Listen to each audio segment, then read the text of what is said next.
ये कहानी है ऐसे लव कपल्स की जिन्होंने अपना प्यार हासिल करने के लिए ना ये सोचा कि उनकी कास्ट अलग अलग है और ना ये सोचा कि वो अपने घर वालों को अपनी शादी के लिए कैसे कन्विंस करेंगे। तो मैं आपका इस कहानी का संवाददाता रुपिंदर इस लव स्टोरी के पहले चैप्टर में आपका स्वागत करता हूँ। मुझे उम्मीद है कि आपको ये लव स्टोरी पसंद आएगी। अगर आपको ये लव स्टोरी थोड़ी सी भी अच्छी लगेगी तो वीडियो को लाइक, कमेंट और शेयर करना ना भूले और आगे ऐसी एनिमेटेड वीडियोस देखने के लिए मेरा यूट्यूब चैनल सब्सक्राइब करें और बेल आइकॉन पर क्लिक करें। तो चलिए शुरू करते हैं दीपक और आकांक्षा की लव स्टोरी चैप्टर 1। तो कहानी शुरू होती है जिम से, जहां पर दीपक अहलावत नाम का 20 साल का लड़का जिम करता था और वही उस जिम का ट्रेनर भी था।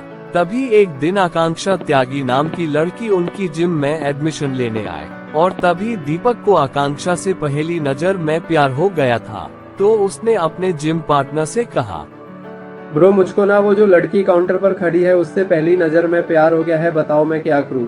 अरे ब्रो तू पागल हो गया है क्या? अभी उससे आए हुए 2 मिनट भी नहीं हुए और तुझको प्यार भी हो गया है उसके साथ। अरे दिल पर किसी का जोर थोड़े ना चलता है, अब मुझको वो पसंद आ गई, मतलब आ गई। तू बता मैं उसको अप्रोच करूं। देख ले भाई, बहुत रिस्की काम है। इस जिम की थोड़ी सी रेपुटेशन है, तू कहीं लड़की बाजी के चक्कर में नाम मत डुबा देना जिम का, कि यहाँ पर सब मजनू लोग जिम करते हैं। अरे कुछ नहीं होता, तू बस अपने भाई का जलवा देख कैसे बात करता हूँ मैं जाकर। इतना कहकर दीपक आकांक्षा की तरफ जाने लगा। Hello, my name is Deepak and what is your name pretty lady? मेरा नाम आकांक्षा है। Can I help you in something? मैंने देखा आप कब से रिसेप्शन में खड़ी है। नहीं, मुझे बस जिम में एडमिशन लेनी थी। ओह ऐसी। वैसे जिम का ओनर तो अभी तक आया नहीं है, बट मैं यहाँ का ट्रेनर हूँ, मैं आपकी एडमिशन कर देता हूँ। हाँ बिल्कुल, अगर आप कर सकते हैं तो कर दीजिए। वैसे आपने पास में कोई जिम करा है या नहीं? नहीं, just some Zumba classes attend करी थी। ओके, तो मैं आपको एक्सरसाइजेस बता देता हूँ कि कौन कौन सी करनी है। ठीक है, लेकिन पहले दिन ही ज्यादा एक्सरसाइज ना करवा देना।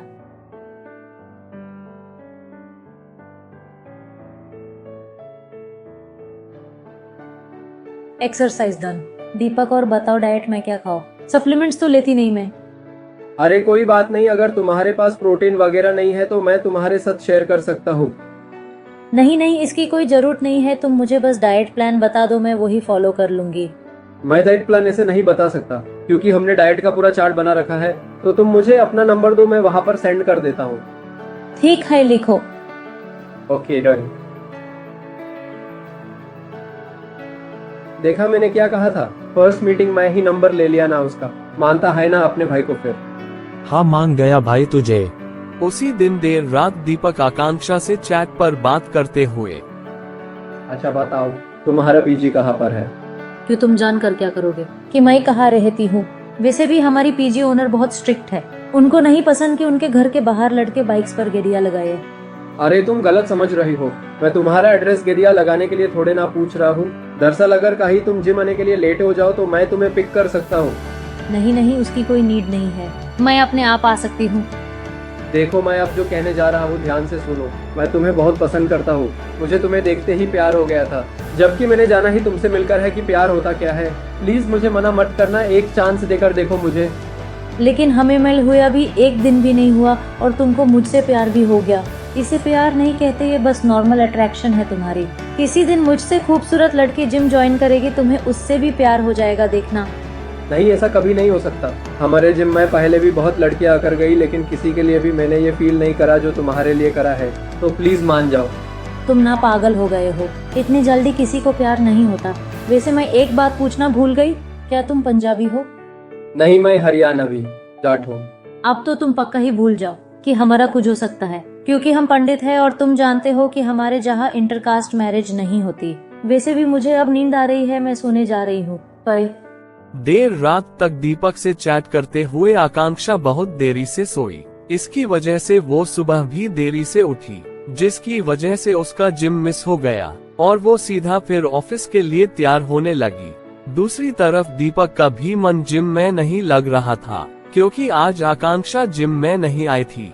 ऊपर से गुरुग्राम में बहुत बारिश हो रही थी और बारिश की वजह से सड़कों पर बहुत लंबा जाम लग गया था। इसी के कारण आकांक्षा को भी पीजी वापस जाने में देरी हो गई। तब तक पीजी क्लोज हो चुका था तो आकांक्षा ने दीपक को फोन किया और कहा कि कहाँ हो तुम? मैं जाम में फंस गई थी, इसलिए मुझे पीजी आने में देर होगी थी और पीजी क्लोज हो चुका है। टेंशन ना लो, मैं अभी आया। आकांक्षा वही दीपक का इंतजार करने लगी। तभी थोड़े टाइम बाद दीपक वहां अपनी बाइक पर आया और कहा, इतनी देर हो गई, तुमने कुछ नहीं खाया होगा, चलो कहीं बाहर चल के खाते हैं पहले। ये सुनते ही आकांक्षा को दीपक के लिए कुछ फील हुआ, क्योंकि आकांक्षा अपने घर वालों से दूर रहकर जॉब करती थी। आकांक्षा जॉब करती थी गुरुग्राम में, जबकि उसकी फैमिली थी उत्तर प्रदेश में। उसको पहली बार ऐसा फील हुआ कि उसके घर वालों के अलावा भी कोई उसकी फिक्र करता है। और ये सोचते सोचते वो दीपक के साथ मैकडॉनल्ड आ गई। वहाँ पर उन्होंने बर्गर और आइसक्रीम खाए और आकांक्षा को खाना खिलाने के बाद दीपक ने उससे उसके पीजी ड्रॉप किया। उसने पीजी की ओनर को भी समझा दिया कि क्या हुआ था और ओनर ने उनका कहना मान लिया और आकांक्षा पीजी के अंदर चली गई। अगली रात अब दीपक को तो पता चल गया था कि आकांक्षा का पीजी कहाँ है, तो वो उसके पीजी के बाहर आकर एक पत्थर पर खड़ा हो गया। तभी उसने आकांक्षा को फोन किया और कहा, मैं तुम्हारे पीजी के नीचे खड़ा हूँ, जल्दी बाहर आ जाओ। तुम पागल हो क्या? टाइम देखो, रात के 1 बज रहे हैं। मैं कुछ नहीं जानता, तुम जल्दी से बाहर आ जाओ, फिर ही कोई और बात होगी। तुम पागल हो क्या? इतनी रात को यहाँ क्या कर रहे हो? अब बस बहुत हुआ, आज तुम्हें बताना ही होगा कि तुम मुझे पसंद करती हो या नहीं। मैं तुम्हारा जवाब सुने बिना यहाँ से कहीं नहीं जाऊंगा, सारी रात यही खड़ा रहूंगा। किसी बेवकूफन जैसी बातें कर रहे हो तुम। अभी हमको मिले हुए 2 दिन भी नहीं हुए और तुम ऐसा कह रहे हो। वो मैं कुछ नहीं जानता, मुझे बस तुम्हारा जवाब चाहिए। जवाब देने से पहले मेरी बात ध्यान से सुन लो। अगर तुमने मुझे हाँ कह दे तो ठीक है, अगर ना कहा तो उसमें तुम्हारा ही नुकसान है, क्योंकि मुझसे ज्यादा प्यार और केयर करने वाला पति तुम्हें कहीं नहीं मिल सकता, चाहे तुम कितनी भी कोशिश कर लो। इसलिए तुम सोच समझ कर जवाब देना। आई नो, बट हमारे घर वाले इंटरकास्ट मैरिज के लिए नहीं एग्री करेंगे। वो इन बातों के लिए बहुत स्ट्रिक्ट है। तुम उसकी टेंशन ना लो, हम मिलकर उनको समझा लेंगे। इसी के साथ आखिरकार दीपक ने आकांक्षा को शादी के लिए राजी कर ही लिया। बट आगे क्या होगा जब इनके घर वालों को इनके प्यार के बारे में पता चलेगा? क्या दीपक और आकांक्षा अपने घर वालों को शादी के लिए राजी कर पाएंगे?